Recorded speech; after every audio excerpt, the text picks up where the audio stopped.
FUE hair transplant is a proven medical procedure, improving men's appearance and confidence. In a hair transplant surgery, receding, thin or bald areas are covered with the hairs harvested from the donor region, marked with the blue color in the video. Before the surgery starts, local anesthetic is applied so the pain is minimum.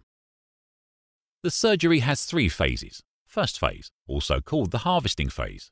Each hair follicle is taken one at a time using a microsurgery device. The collected hair follicles are arranged based on how many individual hair strands they contain. Those hair follicles are kept in an advanced storage solution called hypothermosol (FRS) to achieve maximum graft survival rate.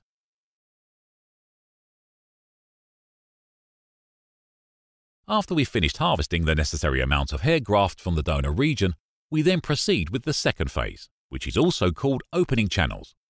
In this phase, Dr. Tayfun Oguzoglu carefully opens holes for the new hair follicles to be planted in. This part is known as the most crucial phase.